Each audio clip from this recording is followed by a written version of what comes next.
The Rams need to get cold-blooded in Chicago. And I know you see what I did there. Kyle Tucker did get a long-term offer and still chose the Dodgers. And the Chargers want to interview a former Giants coach. Good morning. I'm James. And this is your daily dose of sports and snark for the greatest sports city in the world, Los Angeles. This is the faithful Angelenos Morning Report. It is January 17, 2026. Welcome back to Ice Station Bravo in Michigan. Hey, we added a new subscriber to the Angeleno Familia yesterday. Thank you for getting in on the ground floor. We'll do our best to keep you informed. It's also Sunday, the Lord's Day, and if you believe as I do, take a moment. Thank Him for the blessings you have in life, like LA sports. And if you like being in the know about LA, clickety-clack the like button. Clickety-clack the subscribe button. There's a notification bell. Hit that. It'll let you know when we drop an update. Sharing is caring. Let people know we exist. By all means, comment. Now, before we go through the news and notes, a look at the scoreboard. It was a tough day for the Angelenos, man. Portland 132, Lakers 116. Marcus Smart, of all people, led the Lakers with 25. Ohio State 86, UCLA 74. Tyler Bilodeau scored 30. But I think it's fair to say the Bruins are a bubble team for the NCAA tournament for the rest of the year. Fifth-ranked Purdue edged USC 69-64. Chad Baker-Mazara scored 15, and Anacrime took another W from the Kings in overtime, 2-1. Adrian Kempe scored for the Kings. Meanwhile, today, let's take a look at the Rams versus Chicago at 3:30. The second round of the NFC playoffs. The winner goes on to play at Seattle with a trip to the Super Bowl on the line. Hey, have you heard? It's gonna be cold. Like, colder than where I am now. Oh no, and the Rams are in so much trouble because Chicago is used to the cold, because they live in the cold. They eat snow for breakfast. LA is so screwed. Matthew Stafford has a sprained finger. How is he going to get a grip on the ball in the cold? Cold, cold, cold. I've been hearing it for a week. Cold, cold, kickity cold. I want to posit something that you might find a little crazy, though.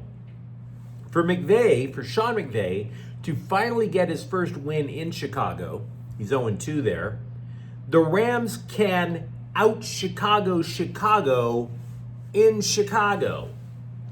Because what do football teams rely on in cold weather? What does the offense try to do? Establish the run. See, the teams are statistically similar in run offense, but who stops the run better? LA.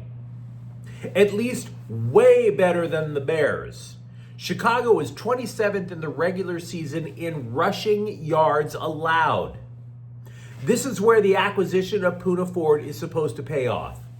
He was signed with the idea that he was going to have to help stop Saquon Barkley when the Rams eventually met Philly in the playoffs.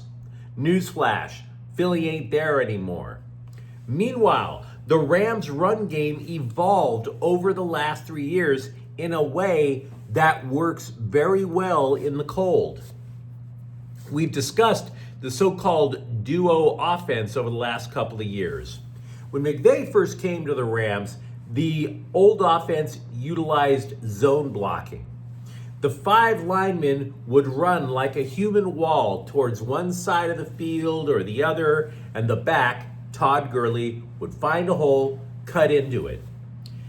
If the Rams still ran that style of running attack, you would see a lot of players slipping on the ice and the snow trying to make cutbacks.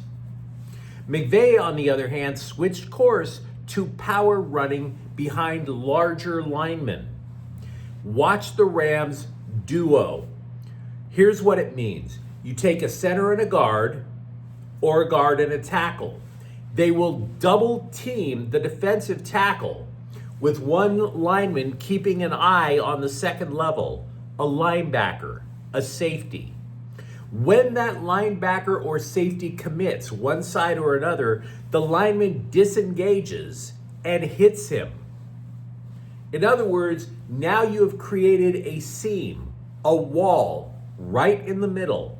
No hard cutbacks needed for Kyron Williams, for Blake Corum, who, by the way, played for Michigan. He knows how to play in the cold. The Rams run duo on 40% of their runs. Now, there is a trade-off. You don't get the home runs that Gurley would crush in running from outside zone offense.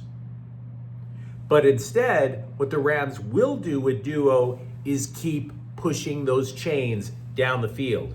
And by the way, please note that when you run that, it sets up your play action pass. The linebacker or the safety cheats up, expecting duo up the middle, and what happens? Puka Nacua drops right into the area that the linebacker or the safety abandoned.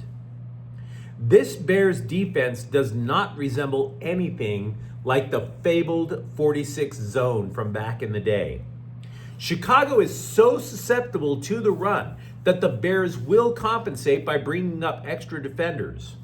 Watch safety Jaquan Brisker. And when that happens, when Brisker starts creeping up, they will be vulnerable to the play action. They will be vulnerable to the deep pass. Only Dallas has allowed more deep pass touchdowns, which would be 20 or more yards, than Chicago. Now, none of this is to suggest that the Bears don't have a chance. We all saw Caleb Williams over at USC. Moreover, while analysts claim that the Rams use 3 down linemen, they actually run a 5-1-5. 5 down linemen, 1 linebacker, nickel coverage. This is going to expose the linebacker because he has so much ground to cover. Even worse, this gives the Bears the chance to run play action. Nate Landman would have to pause. And Chicago does run a lot of play action. So this is going to make for a fascinating shootout this afternoon. For both defenses, multiple players will have to be great. For the Rams, you have Ford to plug the run, Landman to hopefully play well against play action, and Jared Verse on the outside doing his best to keep Williams from scrambling. For the Bears defense, it's about trying to keep from getting overwhelmed by the Rams' running attack. And, by the way, trying to find somebody who can cover Puka Nacua. The whole game, better stated, is not about whether Caleb Williams is finally ready for his big playoff moment. He is. The Bears' defense is not. Ultimately, that's why I think the Rams will win. But I'm not totally comfortable with it. This game is going to be a shootout between 2 quarterbacks with a flair for last-minute comebacks. But I'm taking the Rams because they're more diversified on offense, and I think that their defense has a better shot. The Rams' offense is number 1 in the league against the defense that gave up the 4th most yards. Easy? No. Bank it? No. Anticipate it? Yeah. Also, Toronto is playing at the Lakers at 6:30. With all that out of the way, let's get to the news.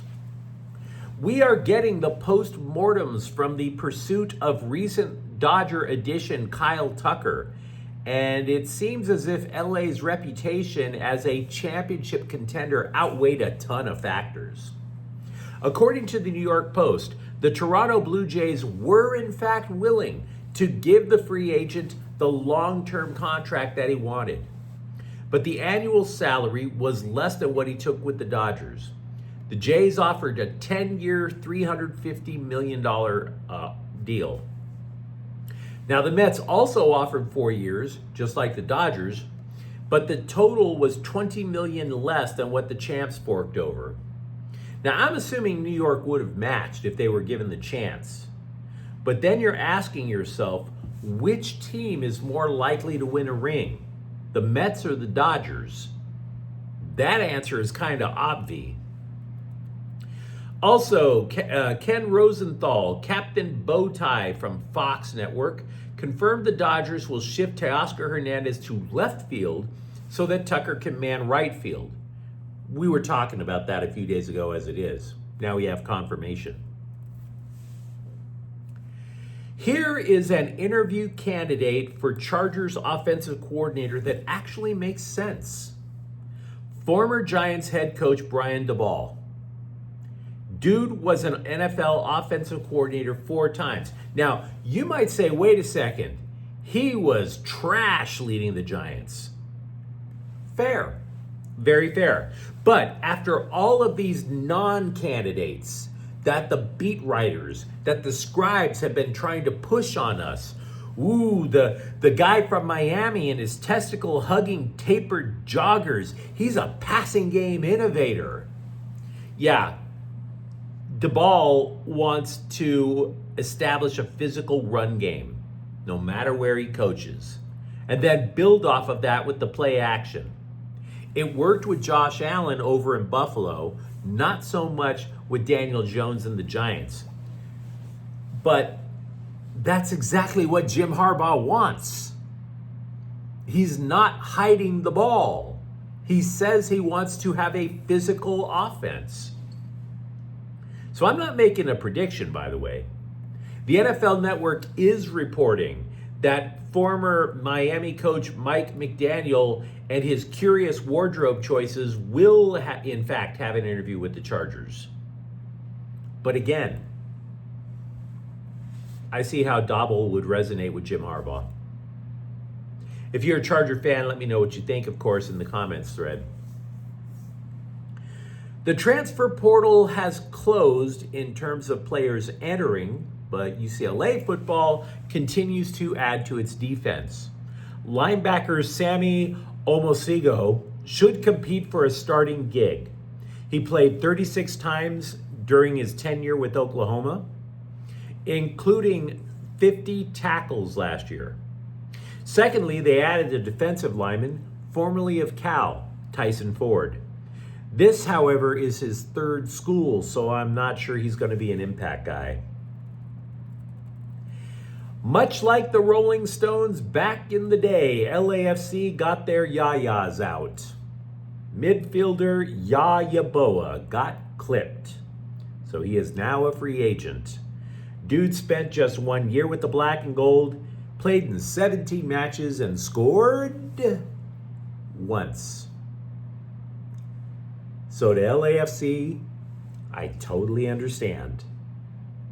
But you let me know what you think in the comments thread. Who you got today, Rams or Bears? And for that matter, are you even remotely surprised that Kyle Tucker didn't consider going elsewhere? And if you enjoyed this update, don't forget to subscribe to Faithful Angelenos. We're talking LA sports every single day, even when we are booty deep in snow. Thank you for watching. I'm James, and we'll be back tomorrow. Faithful Angelenos is a Kia and Corte El Queso production. Take care.